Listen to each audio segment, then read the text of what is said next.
Hello, Colleen and Bridget. Welcome to Mind Hi. Bloom. We Hi, are thank so you for excited having to us. be here. No, you cannot imagine my excitement, my honor, my privilege. Aw, Thank you. You are so so sweet. sweet. Yeah, Thank you're you. my favorite team of two, and I've learned so much about not just menopause, but about finances, coaching, what to do with your life after a certain age, your relationship with kids and other family members. I don't have kids, but maybe my dog. It kind of all works out. And I got this amazing mug from you. That's how much I love you. Aw. And it Look, looks our great mugs on your hand. mug. Yeah, yeah. Exactly. It's my coffee, my energy in the You morning. can think of us every morning. I Yes. have a sip Yes. of you every morning. I see your pretty faces on there. And we have this amazing chemistry on all social media platforms. We were also just talking about Clubhouse and how we're gonna partner on there as well. You're a force to be reckoned with, and Well, thank I'm you. just so thankful You to just have. made our day. We're done. Wow. Wow. Wrap up. Let's just wrap up. We're done. We're done. No, and I'm just so thankful to have you, to have stumbled upon you in my life and have you now in my life. Thank you. I feel the same way. Yes, yes. Thank you. It's amazing how this whole world 2 years ago, I didn't know all of these people that I've met Yeah. since we've started this podcast, and has been wonderful. I feel like, oh, I know them. They're my friend. They're my friend. And we've talked to them, and it is just amazing. Amazing, and it keeps growing and growing and growing, right? Yes, And yes. especially, I don't want to discard men necessarily, although I do a little bit, but this sisterhood, not only in the breasties community, in the mental health community, in the menopause community, and how, oh my gosh, how are they interlinked, right? Mm-hmm. Breast Right. cancer, menopause, Oh, sometimes, yeah. medically induced menopause, and I'm sure you'll have tons to say about it. For one, if I choose to go on the tamoxifen route, hormone therapy, you are medically inducing menopause.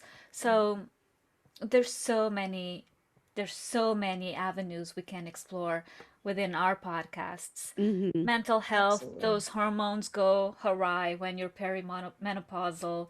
And I feel like I'm leaning in, um, friends and um, I want to say advisors almost for the next steps ahead in my life. I'm Mm-hmm. not quite there yet, but I will next Yes. month, in 2 years, who knows? Mm-hmm. And now I'll know. I know so many things just from Yes. listening to you. Oh, thank Well, you. thank you. Thanks. Yeah, of course.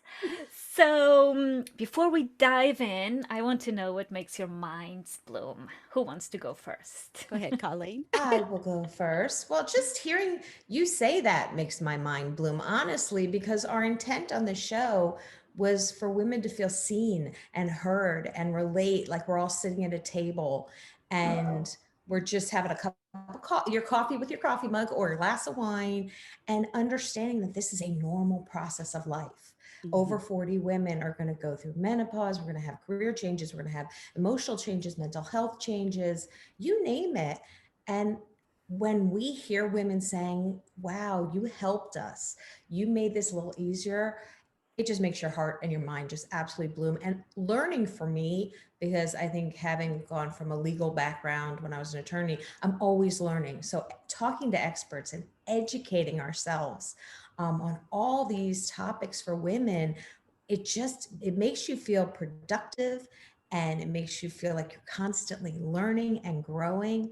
And on a personal note, just watching my kids kind of fly makes my mind and heart bloom. But we are also going to be talking in a couple of weeks to two authors who decided not to have children Mm-hmm. and the decision that they had, because we want to make sure that every member of our audience feels like they're heard. Absolutely. So one woman is going to be talking about the decision, child-free by choice, and another one's going to talk about being the girlfriend mom, where she never wanted kids, and then she started dating somebody who's she called really hot, but he happened to have two kids. Exactly. So it's just, I think just constantly learning and growing makes me really feel like I'm still there and I'm still offering things to society. What about you, Miss Right. Bridget? Well, I was going to say the learning too is a big thing that makes my mind bloom. And I feel like maybe before we started this podcast, I was always eager to learn, but I feel like since we started this podcast, I have learned so much. I cannot believe it. It's like I've crammed all of these college courses into the past year and a half. And I am amazed at what I've learned. I mean, so much about the body that had no idea about, how the hormones affect us and everything that happens to us. I've learned so much from different women who have experienced different things like breast cancer. We've talked to a lot of breast cancer survivors, people who are going through it right now. Just I am just amazed. Just like Colleen said, women who have taken different paths in their lives, women who have changed their whole course of their life has changed by a decision that they made, or just, really trying to find out who they really are after they turn a certain age, or actually just kind of going through the midlife phase of life. And they also just are truer to who they are. So we have talked to women that completely are like, hey, this is who I really was all along. They've come out as lesbians, some have, and some have left their husbands for someone else, or just really trying to find who they really are. Now, I'm not saying leave your husband. I don't want to leave my husband. I really love him and I don't want to do that. But the women that have had the courage to do this, and I've just learned so much from them. And just body wise too, I'm like, we've talked to several hair experts.